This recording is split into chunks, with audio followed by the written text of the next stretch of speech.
Në Milano të Italisë, me iniciativë të Frontit Demokristian Shqiptar, gjatë një takimi me përfaqësues të emigrantëve shqiptar, në këtë vend filloi firmosja masive e peticionit për të drejtën e votës së emigrantëve shqiptar. Ky peticion u firmos edhe nga deputeti i Kuvendit të Shqipërisë Nart Ndoka, njëkohësisht edhe kreu i Partisë Demokristiane Shqiptare, si edhe kleriku i mirënjohur At Nikola Marku, prifti i kishës Shën Maria në Elbasan. Ky peticion është iniciuar nga Fronti Demokristian Shqiptar në diasporë, i kryesuar nga emigranti biznesmen Eduard Ndocaj. Kjo kaos, sipas tij, është prezantuar jo vetëm institucioneve shqiptare, por edhe në të gjitha kancelaritë europiane, dhe deri tani peticioni për të drejtën e votës së emigrantëve shqiptar është nënshkruar nga mijëra emigrant në Itali. Kreu i PDK-s Nart Ndoka deklaroi nga Milano se ai do të ngrejë fuqishëm zërin në parlament që të garantohet e drejta e votës së emigrantëve shqiptar, kudo ata ndodhen, pasi këtë të drejtë tashmë e ka të garantuar për emigrantët dhe shteti më i ri në botë, ai i Kosovës.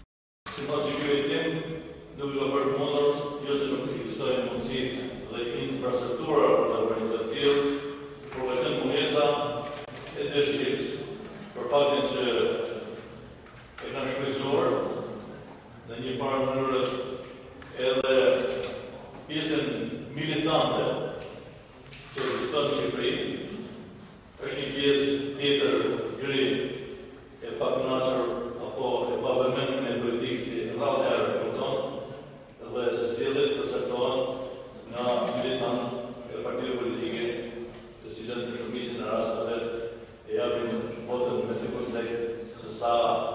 përgjigjuar mbi një alternativë.